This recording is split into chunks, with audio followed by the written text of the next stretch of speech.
morning. The World Stroke Organization every year celebrates Stroke Day on October 29th. It was approximately 2 decades ago. This initiative was taken to bring to the citizens of this world the importance of stroke. The incidence and prevalence of stroke in our country, India, is alarmingly rising. For the past 3 decades, it is approximately increased by 51%, and roughly today, about 15 to 20 lakh people suffer from stroke. So the World Stroke Day highlights the importance of stroke, bringing it to the public, an awareness campaign to make them understand as to what leads to stroke, how to treat stroke in a patient if somebody suffers from it, and most importantly, how that stroke patient should be rehabilitated. We have an excellent panel here at Continental Hospitals in our Department of Neurosciences. Our neurologists, or interventional neurologists, or rehabilitation specialists with a combined experience of more than 60 years are here over the next several minutes to bring to the attention of the public an understanding of stroke and how to manage it and how to minimize the risk of stroke. So basically, what's in the simplified terms, it is basically lack of blood supply, which leads to the death of the nerve cells and leading to the loss of function of that particular part of the brain which is damaged. Henceforth, depending upon the part of the brain which is damaged, the speech can be affected. They can have problems with the balance or weakness of the arm or the leg. So various symptoms depending upon which part of the brain is affected. And coming to the cause, 80% of the cases, if you look at it, it is predominantly because of the clot in the blood circulation, which leads to the stroke, which is called ischemic stroke, which is the majority of the cases. In community, most of the people are aware of the symptoms of heart attack, but coming to the stroke, simply called as brain attack, most of them fail to recognize the features of stroke, thereby delaying the time, and difficulty in identifying these symptoms leads to delayed treatment and thereby impacting the outcomes. Predominantly, when a patient with certain risk factors, you notice to have these symptoms. The risk factors being hypertension, diabetes, both of them when they are uncontrolled can lead to stroke. Apart from this, the other modifiable risk factors are smoking, alcohol, and illicit drug usage. Chakradhar, is it true that in India now, they are saying that pollution is one of the leading causes of stroke? Yeah, absolutely, sir. Because of the ongoing developments in and around, the air pollution quality has significantly dropped and is contributing to stroke and several other medical diseases. So, Dr. Rahul has clearly enunciated the definition of stroke. Dr. Chakradhar Reddy has nicely described how to identify stroke at your home. Now, once you identify a patient has a stroke or you land in a hospital with stroke, what goes on from there? Go ahead, Mukheem. As the patient comes to emergency room or outpatient department with any symptoms of the stroke, so the treatment will be individualized based on the imaging findings and the patient's symptoms and the time from the symptom onset. So we broadly categorize the treatment into either medical management or surgical management or intervention. So coming to the medical management firstly, so it begins with if the patient come within 4.5 hours of time period to emergency room, we will be doing the imaging, and after ruling out the bleeding, the imaging, we will be giving them clot busting treatment, that is IV thrombolysis. So Dr. Mukheem, what you have explained is for the understanding of the public why the phrase clot bursting means, because we explained that strokes happen because of development of a clot in the brain arteries. When you said clot bursting, which means to say that we are dissolving the clot. If you arrive in the hospital within less than 4.5 hours, they put an IV into the arm of the patient and they give this medication, which we call a thrombolytic agent, which is a clot dissolving agent. And by doing that, you mentioned that very likely the patient's disability, perhaps, and also even death, to a significant extent, might be prevented. So you have emphasized time is the key, indicator or is a key arbitrator in the management of strokes. Certain patients where the patients have the symptoms of stroke and after an hour they completely resolve.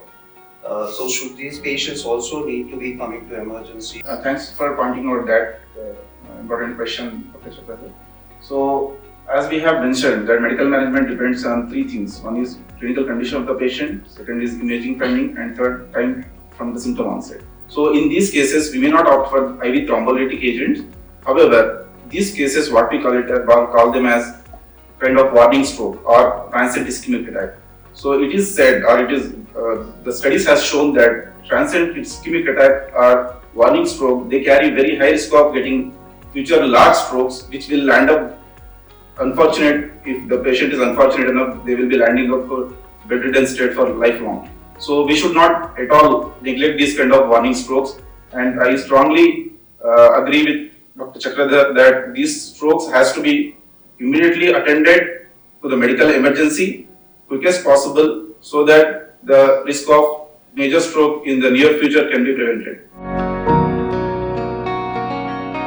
So Dr. Shailendar, who is our interventional radiologist, now interventional radiologist refers to the fact that he is not only a radiologist, but they treat the patients by intervening when somebody develops a stroke. Once the patient comes to the hospital, everyone gets a call all together, and then we decide what best treatment should be given to the patient. And after reviewing the imaging and seeing the patients, as neurologists, they have given thrombolysis, or the patient is outside of the window period when they are not able to give thrombolytic therapies, or even if they have been provided thrombolytic therapies and they are not improving, or the core which we imaging in CT or MRI, it is too big, we opt them for thrombectomies. What thrombectomy is, it is done in the cardiac cath lab, where we take your groin arteries, most of the time in your groin arteries, sometimes from your hand arteries, radial arteries, and we reach to the clot and we either suck it, or there is a device now available all over the world where it just catches it and brings it out. Sometimes the patient improves on table, sometimes patient improves after 1 or 2 days in ICUs, and it is generally quick procedure, generally it doesn't take much time. We do the procedure under general anesthesia, or if the patients are young and able to follow the command, we do it under local anesthesia also, and we ship the patient out of ICU under strict BP control. What is the percentage of success of removing the thrombus? What we identify in the medical language as mechanical thrombectomy, correct? So in general, it is all over the world. It is around 70 to 80%. 70% should be ideally given to the patient. In Indian scenario, it is a slight less, just because of all other issues, because of the ICAT cases where we might have to put a stent also on table. Sometimes there is a carotid problem, the neck vessels itself are a problem. There again we have to put a stent or not a stent, and again it all depends on the patient to patient age, comorbidities and imaging findings. But ideally, if you put a single percentage, it should be a 70% success rate in cases of thrombectomies. Thank you for enlightening, with regards to the intervention. And sometimes the patients have the 20% we talked about from rupture of the blood vessel, correct? Yes, sir. So in those patients, you as an interventional radiologist, what can be done? Sir, in cases of hemorrhagic stroke, most of the time they are either emergency. We'll try to stabilize the patient and we'll try to identify the cause either with the imaging or clinical symptoms and observation.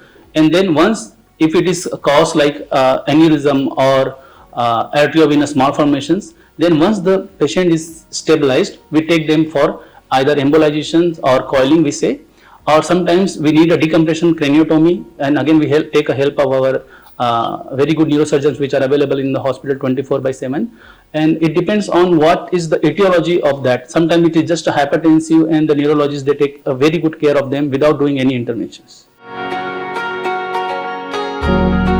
What happens to your patient after stroke? Now the patient recovers. No, the patient has not faced death. So we call this as rehabilitation. So how do we bring these patients back to a meaningful, functional life? This is extremely important. In our country, the statistics tell us 3 out of 5 patients, they do not live beyond 5 years because of lack of effective neuro-rehabilitation. So rehabilitation has been the biggest handicap in India, and we are fortunate here at Continental Hospitals to begin a state-of-the-art of international repute rehabilitation center. So we'll have Dr. Venkata Siva, who will now briefly explain when a patient is transferred from the acute care hospital setting to the rehabilitation center, what happens to them and how do we rehabilitate, and how many of them can be brought to a significant functional recovery in their life. So physiatry completely depends on the recovery of the patient after the post ICU sessions. So here it is called transitional care, which is patient is shifting from ICU to rehab. So here the biggest challenge in the rehabilitation is that predictability of the outcome. So everyone is conscious and curious about that when will the patient got recover. So we had only a few scales like Richard scale, which will be predicted only 70% efficacy of this scale in the level of evidence to suggest the recovery of the patient. In early detection of the stroke, mostly acute cases will be covered. So in this early detection case, we will give intense therapies along with a multidisciplinary approach, which involving all other physicians, all other therapies with intense therapies, and involving the neuroplasticity, where the brain learns the relearning of the lost functions from another part of the brain, and late complications or late strokes, which is detected as a recurrent strokes also. In these cases, already patient is disabled or some functions are lost. So we try to get them a quality of life by preventing, by giving assistive devices, by preventing the complications and early mobilization. There is physical therapy, there is occupational therapy, and there is a speech therapy. It's almost like a tripod. So all these therapies are extremely important. Now, we do have with us this robotic exoskeleton and all. Is robotic exoskeleton helpful for the stroke patients in terms of their walking or movement of their limbs or strengthening? Yes, sir, definitely, sir. Exoskeleton will help in functional independence in a stroke affected individuals. So whenever there is a deficit in the dominant set, or whenever there is a deficit in lower limbs, so exoskeleton will play a key role to help in the mobilizing the patient. And there is a level of evidence to show that it has a faster recovery. Dr. Shiva, here I'll point out that stroke is a disease not to the patient, it is for the whole family. The financial burden and physical and mental load they take to take care of the particular patients. And I can say in our rehab unit, we are getting the patients who are developing stroke, getting treatment outside also in the periphery, and they are coming here just for rehabilitation also. So Dr. Shailendar has really, you brought out an extremely important point. He has highlighted, basically saying that stroke is not just involving the patient. The entire family gets affected, and they all have to participate in the rehabilitation of the patient. So the journey of a stroke patient is not complete by us physicians just providing the treatment and discharging from the hospital. Their journey continues through an effective rehab center. And this is what we are lacking in India. on a larger scale. We are fortunate that we at Continental have all these facilities, and what you doctors are engaged in management and rehabilitation of patients. I consider spending 4 decades in the United States that this is one of the best places and opportunities for patients to recover effectively if they suffer from stroke. Yeah, recently I would like to describe an in-hospital stroke where the patient was admitted for a heart condition who had atrial fibrillation. He was started on anticoagulants, which is within 24 hours into the ICU because of the existing clot in the heart. He has developed a weakness of his right upper limb and lower limb, and he could not speak. This was identified by our intensivist nurse immediately. Immediately we called our interventional radiologist, who, without wasting any time, he was immediately shifted to cath lab. So this particular patient was in-house stroke, and as soon as the patients are identified as in-house stroke, we immediately alert a stroke code where everyone gets notified that the patient has developed stroke, and our cath lab staff, interventional radiologist, neurologist, physical medicine, everyone gets alerted together, and we immediately shifted the patient to stroke. It took me around 20-30 minutes to pull out that stroke, and we shifted the patient down to ICU. The treatment is not only that, again I just reiterate this point, recovering from stroke is equally important, but not to develop the further stroke once you have recovered from the stroke is equally important. So we should not be losing the touch with our physicians, physical medicine, rehabilitation. That patient, I think we discharged with AICD in place by cardiologists, and he is doing good. I agree with Dr. Shailendar that prevention aspect has to be taken care very importantly in future. What is prevention? Prevention means after the acute treatment is over, once the patient comes within timeline, if unfortunate he has not come to the hospital on timeline, the next future aspect will be to prevent such kind of attacks again and again in the life.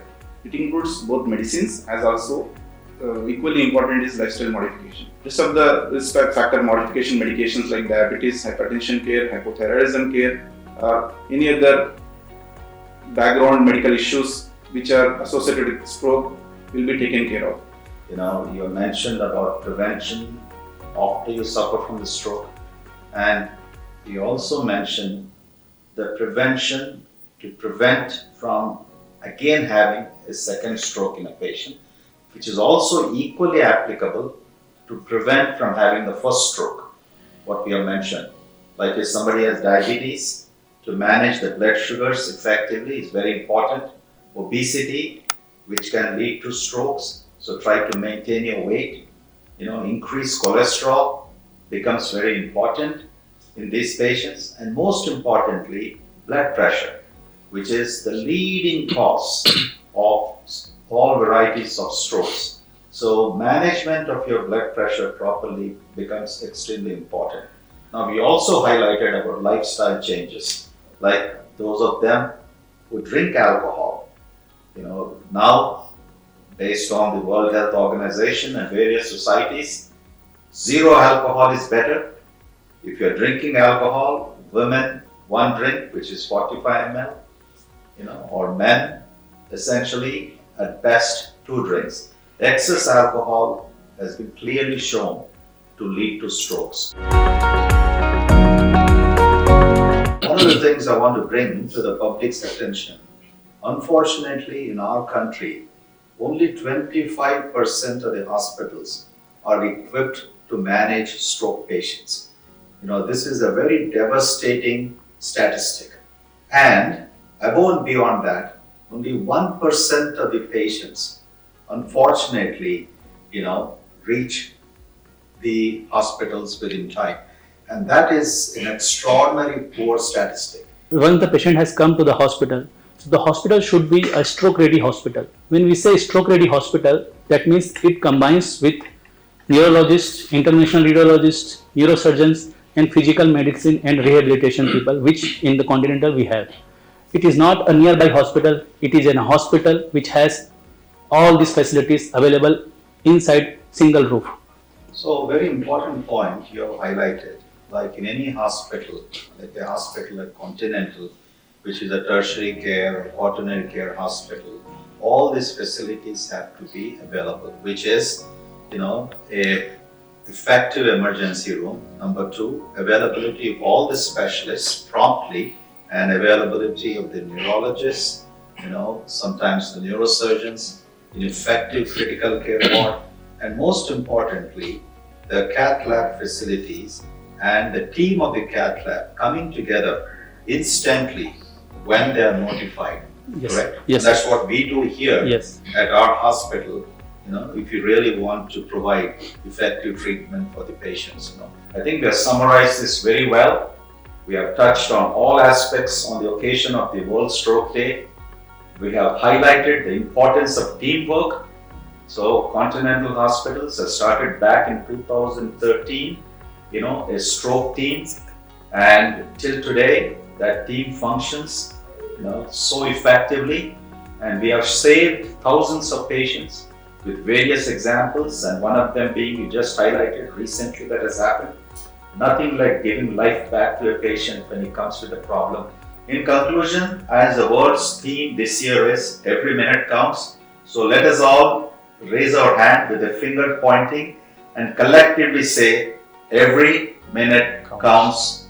Everybody knows time is money, but here remember, time is brain, every minute counts. In stroke, be fast and do not delay. Every minute counts. Stroke is treatable if managed early because every minute counts. Go to the stroke ready centers where all the doctors are available under single roof, because in stroke every minute counts. Early to rehab is early to recovery because in stroke every minute counts.